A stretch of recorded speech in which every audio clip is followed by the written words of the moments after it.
नमस्कार मित्रांनो, तुम्ही काल मुंबईमधील घडलेली घटना बघितलीच असेल की बिर्याणी आणि कलिंगड खाल्ल्यामुळे घरातील 4 मेंबरचा मृत्यू झालेला आहे. खूपच वाईट अशी घटना घडलेली आहे. आई वडील आणि 2 लहान मुलींचा यामध्ये मृत्यू झाला आहे. तर घटना अशी होती की ते रात्री त्यांच्या रिलेटिव्सकडे कुठेतरी पार्टी असल्याने तिकडे बिर्याणी खाऊन आले होते. बरेच लोक त्या बिर्याणी खाल्ली होती, बऱ्याच लोकांनी. हे 4 लोक रात्री घरी आल्यानंतर रात्री 1-1:30च्या दरम्यान त्यांनी फ्रीजमध्ये ठेवलेला त्यांचा कलिंगड हे कट करून खाल्ले वाटतं त्यांचे.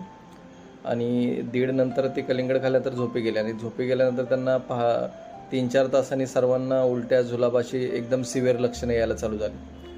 तर लक्षणं चालू झाल्यानंतर जवळच्या डॉक्टरांनी त्यांना बघितलं तर बऱ्यापैकी खूप जण त्यातले 1-2 तरी जास्त सिरियस होते. त्यांना त्वरित हॉस्पिटल नेलं आणि काहींना लगेच सकाळी 10-10:30 पर्यंत मृत पण घोषित झाले. म्हणजे 12 तासाच्या आतमध्ये पूर्ण 4 जण एक्सपायर झाले.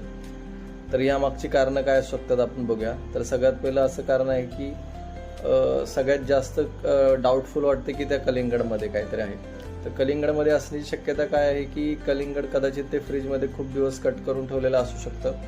कलिंगडामध्ये खूप दिवस कट केल्यानंतर वातावरणामुळे किंवा उष्ण राहिल्यामुळे बाहेर पण राहिला असू शकतं ते कलिंगड. त्यामुळे त्यामध्ये साल्मोनेला बॅक्टेरिया किंवा कोलाई किंवा स्टॅफिलोकोकस हे बॅक्टेरिया ग्रोथ झाले असू शकतात.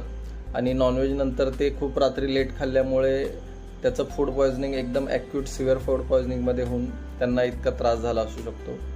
किंवा अजून दुसरी एक गोष्ट आहे की त्याच्यामध्ये कलिंगडामध्ये कार्बाईड मिक्स केलं असू शकतं. म्हणजे कॅल्शियम कार्बाईडचं इंजेक्शन मिक्स लवकर पिकण्यासाठी काही जण करतात ते, पण त्याची शक्यता खूप कमी आहे. कारण की कॅल्शियम कार्बाईड जास्त करून आंबा किंवा केळीमध्ये जास्त मिक्स करतात. वॉटरमेलन कलिंगडामध्ये खूप शक्यता कमी आहे. तर सगळ्यात पहिलं सगळ्यांनी एक गोष्ट लक्षात ठेवा, जर भविष्यामध्ये अशी कोणती घटना घडू नये तर आपण काय काळजी घेतली पाहिजे. तर सगळ्यात पहिलं मार्केटमधून कलिंगड आणलं तर ते कट करून टिश्यू पेपरने चेक करून घ्या की त्याचा कलर लागतो का टिश्यू पेपरला.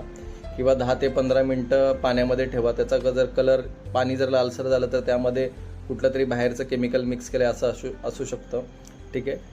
तिसरी गोष्ट अशी आहे की फळं जास्त कट करून उघड्यावरती ठेवू नका. फ्रेश फ्रूट्स लगेच कट केले की लगेच कट करून खावा. ठीक आहे. आणि अजून एक गोष्ट आहे की फळे घेताना व्यवस्थित बघून घ्या की आपण कुठून घेतोय, कोणत्या ठिकाणी घेतोय, याचासुद्धा विचार करा. आणि भविष्यामध्ये जास्त करून एक लक्षात ठेवा की संध्याकाळी 7:30च्या नंतर कुठलाही हेवी फूड जास्त खाऊ नका. आणि शक्यतो जितक्या लवकर जेवता येईल रात्रीचं जेवण तितक्या लवकर जेवण करा. म्हणजे भविष्यामध्ये अशी कोणती रिस्क राहणार नाही. धन्यवाद.